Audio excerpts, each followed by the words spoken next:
I can do it in less.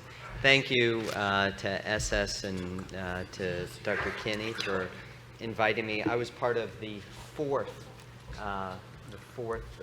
program over 20 years ago, so it always feels like I'm coming home. I'll show you the cases that I think we've all had plenty of opportunity to review today, but basically a combined strategy of rotational atherectomy and shockwave lithotripsy, in my experience, has yielded the best results in some of the most complex lesions.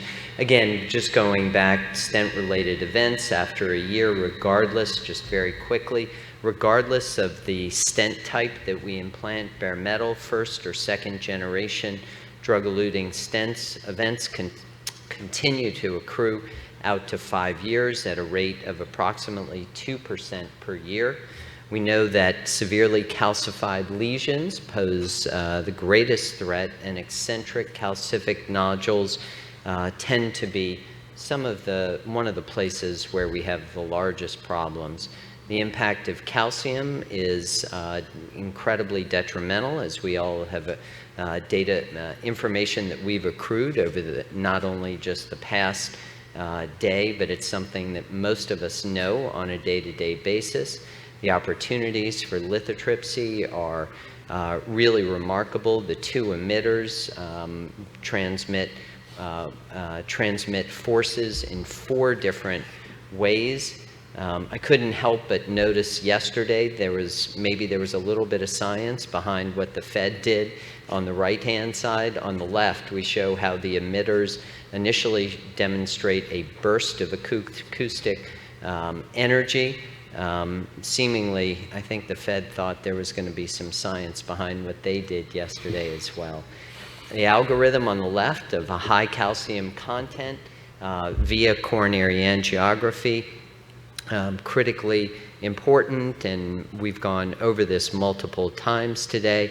As opposed to plaque rupture on the right, the densely calcific lesion tends to be deep and have properties that are vastly different. So Dean Kariakis and Ziad Ali did an amazing job outlining these principles last year in JAK intervention, the pathway, the 10 most important pieces of shockwave lithotripsy we'll go over at a different time, but suffice it to say, the MLAs of these stented segments are dramatically larger in the Disrupt Coronary Disease 3 trial than they were with either atherectomy or balloon angioplasty alone. The secondary endpoints continue to demonstrate parity with this technique over a long period of time. The procedural characteristics really demonstrate that if it's 270 degrees in arc, then we achieve the greatest results. So this is a case of a 73-year-old. This was a couple of weeks ago, transferred to us from an outlying hospital. You saw the right coronary artery.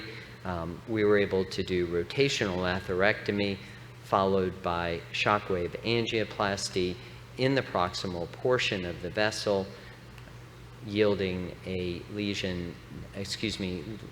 result that looks like this, almost impossible to get with atherectomy alone. OCT helps us to characterize why we're able to achieve success like that. Mostly it has to do with the multiple different directions that lithotripsy can fracture that deep calcific calcium. We see it on OCT. I thought we were going to see it today, but we didn't have the opportunity. Finally, this is just another example. Multi-vessel disease, relatively asymptomatic until she was transferred to us from an outside hospital, a 70-year-old female, markedly depressed ejection fraction, heart failure, coronary disease, identified by diagnostic catheterization outside institution and by MRI There does not appear to be delayed hyperenhancement, and as a consequence of that, no surgical plan for revascularization was the note that was left in the chart by the surgeons. This right coronary artery looks small. We did use an impella to assist us. You can see trifurcation disease, small vessels, again, rotational atherectomy, followed by shockwave lithotripsy, yielding this result in the right coronary artery. Again, diffuse distal disease had been relatively asymptomatic, and this result in the sort of trifurcation of the distal left main, ramus, and circumflex. So I know I'm one of the few things holding us back from the boat trip, so that's why I made it quick. That's fantastic. Beautiful demonstration of the lithotripsy.